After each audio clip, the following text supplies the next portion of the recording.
all of you have come here to see. And we're going to start with a short video intro of Mr. Robert Kiyosaki.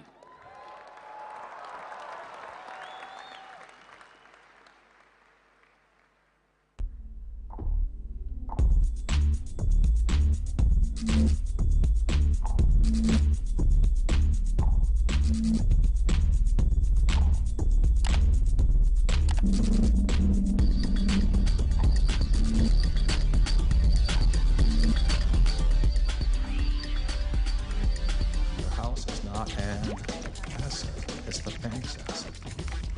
Who said that?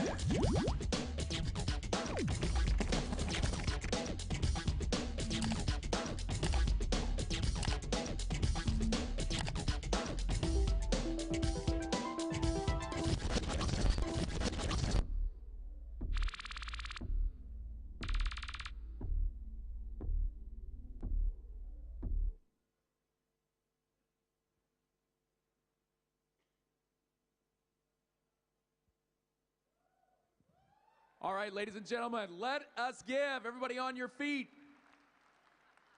a roaring Sydney welcome to Mr. Robert Kiyosaki.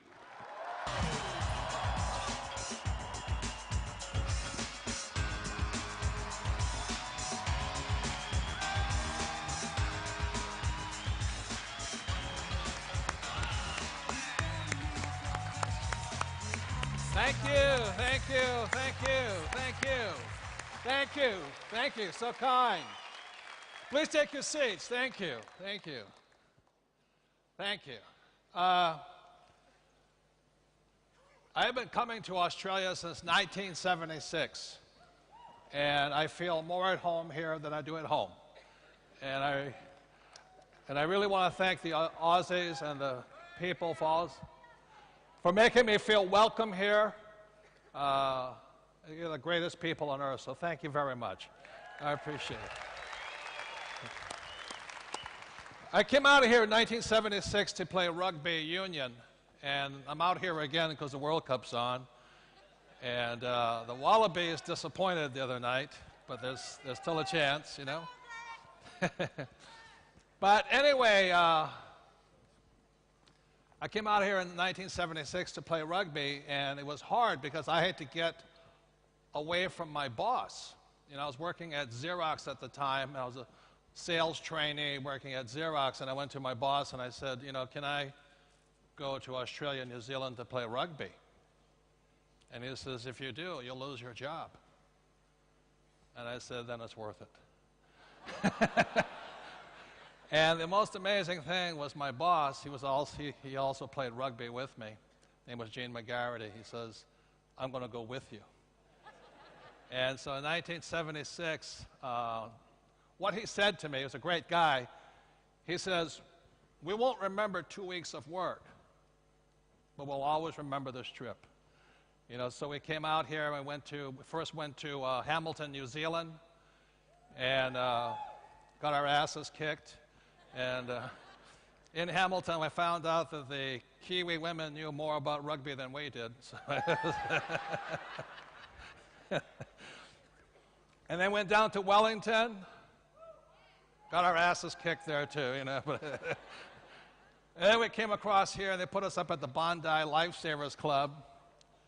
And I lost about 100 pounds because all we did was drank beer and eat meat pies, you know, from the Flying Pie Man down on Bondi Beach. And it was the best diet I'd ever been on. You know? And so it was my introduction to Australia, what a kind, great people you are and all this. But then I got to hate you because they sent us up to Newcastle to play rugby. Yeah, I still haven't forgiven you guys, you know, because we were old guys. You know, I was already about 33 years old, and I had only been playing rugby a few years because Americans don't play rugby. So we go up to Newcastle.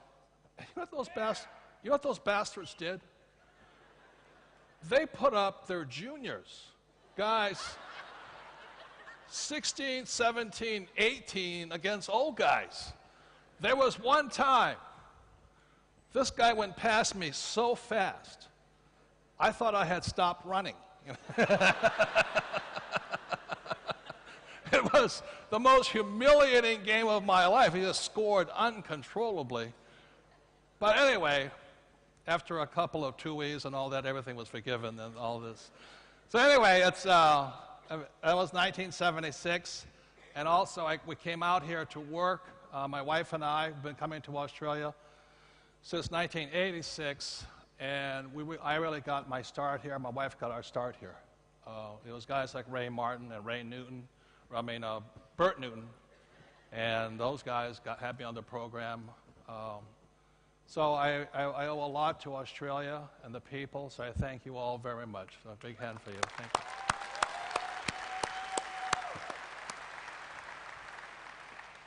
So I have a quick hand. How many people have already read Rich Dad, Poor Dad? Thank you. Has anybody not read the book yet? Oh, good. Thank you. There'll be some for sale out there, just in case. And we have a bunch of other books. But the thing that's really special is we launched Rich Dad, Poor Dad here. And it went on to become an international bestseller. It's now estimated to have sold approximately 31 million copies worldwide. And thank you. And as I'm speaking to you right now, due to the magic of the World Wide Web, we are now in 100 countries. So 3,000 other people watching this program today. So it's a different world than it was here in 1986 to come work here in Australia. So anyway, for those who haven't read Rich Dad, Poor Dad, I'll just give you a little bit of background and things like this. For those who do not know my background, my name is Kiyosaki. I'm fourth generation Japanese American, which means I don't speak Japanese. You know? And I say that because Aussies, a lot of you learn Japanese, and then at the end of the program, you come up and go, "Hey, you know.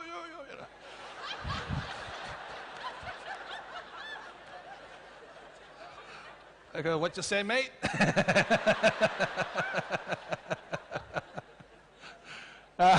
Anyways, a Rich Dad, Poor Dad is a true story with my two dads. I grew up in Hawaii. My father was the head of education for the state of Hawaii. Great guy, good father. PhD, which I said stood for poor, helpless, and desperate. But anyway, but he's a great guy. But as you know, most teachers know nothing about money. And so at the age of 9, I figured, I don't want to wind up like the old guys, so I better go find another mentor here. So I found out that one of my classmates in school, his father was going to become a rich man. And so at the age of 9, I met my rich dad, and he began teaching me about money from his point of view. And what you'll be finding out today, that the point of view on money from the rich versus middle class and poor is 180-degree opposite. It is opposite. You know when they say to you, go to school and get a what? Job. Get good grades. Work hard. That's not the way it is. So you'll be finding out things are opposite. So starting at the age of 9, my rich dad, my best friend's father, started telling me different things.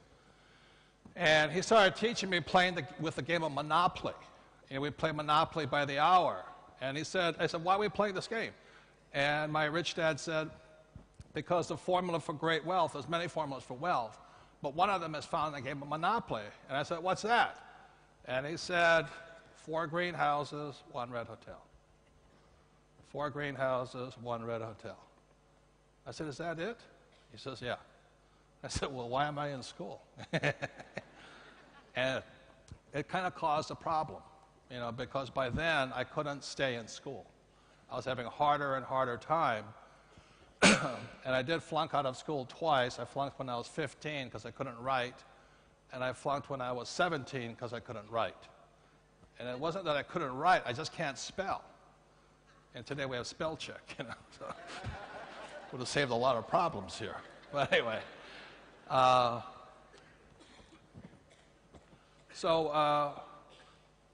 that my book has sold over 30 million copies, I think my English teachers are still alive. And I'm going to mail them a copy of my book page by page. Read this. I can't do that in the States. I can do that here, you know.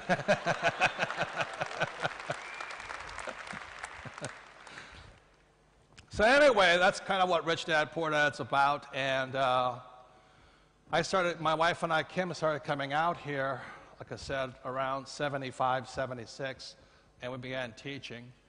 And without your kindness and all that, I would never become a teacher. The last profession I ever thought I'd be was a teacher. You know, because I did graduate from college. I got 2 congressional nominations, one to the United States Naval Academy in Annapolis, Maryland, and the United States Merchant Marine Academy at Kings Point, New York, where I took Kings Point because we were the highest paid graduates in the world at the time. Starting pay back then, when I graduated, was about $100,000 a year. That was in 1969, so it's not that big, but back then it was a lot of money. And so I graduated as a ship's officer. And I always wanted to sail down to Sydney on a ship, but never made it. 69, the Vietnam War was still on. So they drafted my younger brother, and then the war came home to me, and I realized it was my duty to go fight too. So I gave up my high-paying job with a shipping company, oil company, Standard Oil. And I went to flight school in Florida, joined the Marine Corps, then went to Camp Pendleton, and then straight to Vietnam. And it was one of the best experiences of my life. I loved flight school. I loved combat. And I came back. So basically, that's my background. Then I started the nylon and Velcro surfer wallet business and all that. We called it after the Aussie word ripper. So we named them Rippers.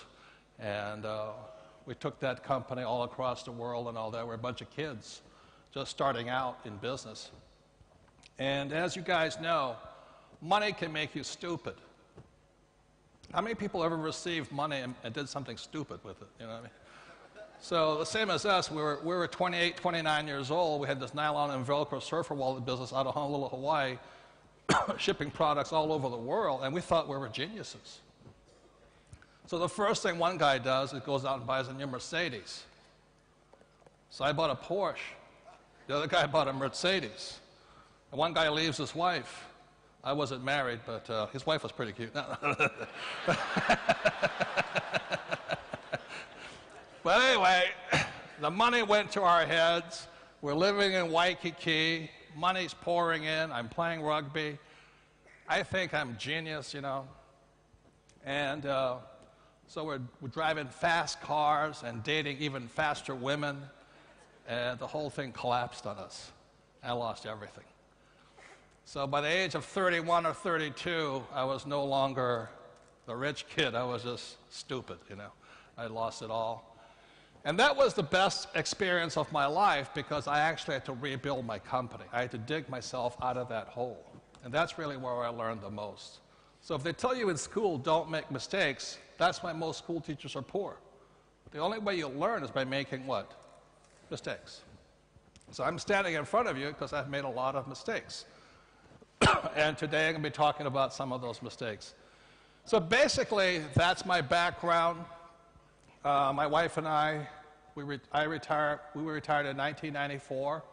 She was 37 and I was 47. And it was the most boring experience of our lives. You know? Anybody who says retirement is exciting, they're probably boring people, you know? And I started hanging out with these old guys playing golf, and that was, Jesus, it's boring, you know? So that's when my wife and I, we will bring up in a few minutes, started the Rich Dad Company. And because we have a mission, I think we need financial education today. Poverty is only a mindset. Poverty is only a choice of thoughts you think. For example, if you say you can't afford it, you're a poor person. You know, if you say, I can't do that, you can't do that. If you say, I'll never be rich, I'll never be rich. So poverty or money just starts with your thoughts. And if you change your thoughts, you can change your actions. So for the next 3 hours, that's what I'll be talking about, is about changing your thoughts and hopefully changing some of your actions. Because my concern is, this is excellent, the Fin Review. This is this morning's paper, you know, talking about tax reform. We'll be talking about taxes today. But also, how many people realize the United States is in very big financial trouble? How many people realize the United States is now bankrupt? Good. We are bankrupt. How many people realize Greece right now is about to go? Good. How many people realize today that Italy was downgraded from A+ to A? You know? Those are very serious problems. And I think, you know, one of my studies has always been history. And we have a depression every 75 years. So the last depression was in 1930. So around 2005, I was telling people to watch out. You know, this baby was coming down. And it's coming down at very high speed today. And I think it won't just be a depression, it'll be a global depression. And that's why I'm glad you guys are here today, because I don't want you to participate in the depression. You know, depressions are actually very good times to get rich. In the last 3 years, I have never made so much money. When the market started to crash in 2007, I'm not really religious, but I said, hey, thank you, Jesus, it's coming, you know. And all the idiots, I mean, all the people started losing their properties and all this. And today, bankers are calling my friends and I up and saying, would you take this property? Would you take this business? We'll give you the money. At the same time, there's people who can't find a job. Does that make sense? I mean, it's crazy. And that's why I say poverty or the lack of financial education is only a choice of thoughts you want to think. So when I was a kid, I had to decide, did I want to listen to my poor dad, a PhD, who was telling me to go to school and get a job? Or was I going to listen to my rich dad who was telling me to become an entrepreneur? And my poor dad always said, you don't have a paycheck. And my rich dad says, you don't want a paycheck. You got to pay taxes, that's why. Yeah. So what you'll be finding out today are some of the things that I've never talked about, I talk about occasionally, but I'm going into much more depth than I ever have before, because I have about 2.5 hours. So are you guys ready to hear some? Thank you. Thank you. So the reason I have this here is there's nothing but bad news in here, except this guy, Solomon Lew, he's in the front. He's all cashed up, man. He says, oh boy, it's going to be a good time. How many people realize when the crash comes, it's going to be a good time? Yeah, it's a great time. And that's really what I want you to leave with today. That no matter what happens, as bad as it gets out there, it's really a good time. But you have to change your thoughts. If you're afraid of losing your job, that's kind of a poor person's way of thinking. You got to look at an entrepreneur saying, God, this is great. Look at all this. Look at all the bargains that are coming up right now. You know, my friend Donald Trump, we're releasing our book for the first time. This is the first launch of our book, Midas Touch. It's our second book together. But I was in his office about 6-7 months ago, and people are just calling him up, offering him golf courses. And then my neighbor comes over, offered me a golf course, you know. And they're giving us the money to buy it. So when somebody says it takes money to make money, they're lying to you. That is a poor person's point of view. That's what happens when somebody goes to a traditional school and learns that you have to work hard for money. The trouble with working hard for money is you pay more tax. And what you'll be finding out in this next 2 hours is how you can make a lot of money and legally pay 0 tax. That's education. But they'll never teach you that in school, because they got to pay for Gallard's house on the hill over there. You know what I mean? They got to pay for all these bludgers out there in government. So they need taxpayers, all right?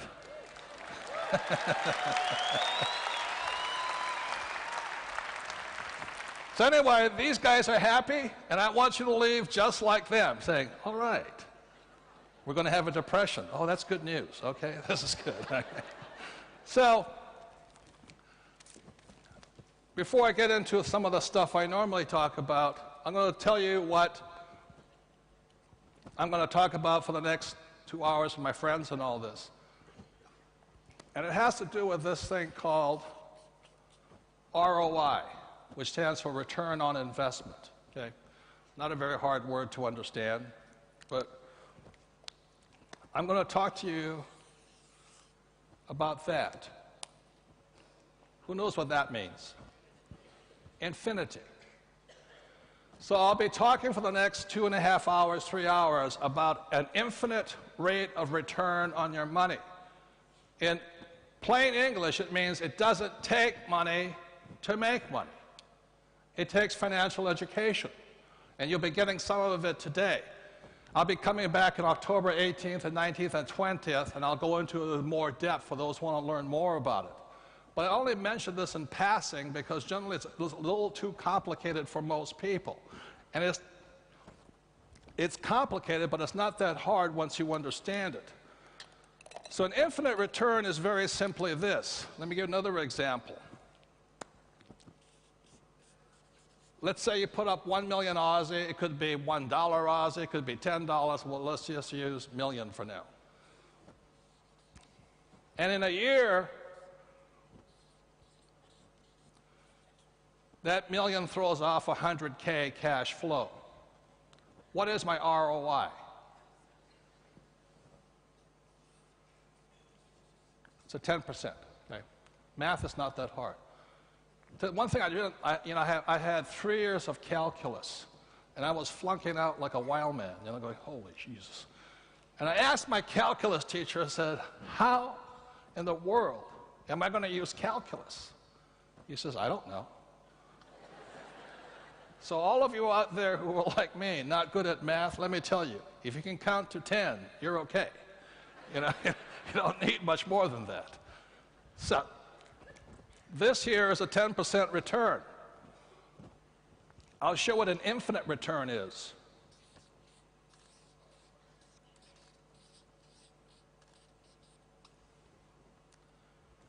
You put up no money, and you still make $100,000.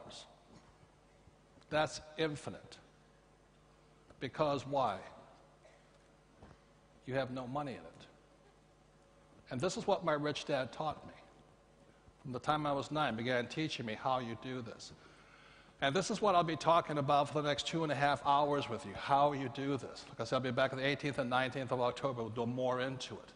But it is, in my opinion, the most sophisticated investment strategy in the whole world. And it's what I do. It's what my friends and I do. It's what the rich guys do anyway. The reason these guys are going shopping is because it's not their money. As my rich dad said to me, only lazy people use their own money. He says, your job is to use other people's money. But most people are not taught that. Most people are the other people. So this is what I'll be going into. So anybody who says, I can't afford it, or I don't have money, the reason is because they don't understand how to raise capital. And this is what I'll be talking as simply as possible. You can do it too. But you just have to let your brain tune into it. So, since this is about infinite returns, and it's a little bit more sophisticated, I'm going to put up a thing called the cone of learning. And I want you to think about this while I show it to you. Because I'm going to ask you to participate with me.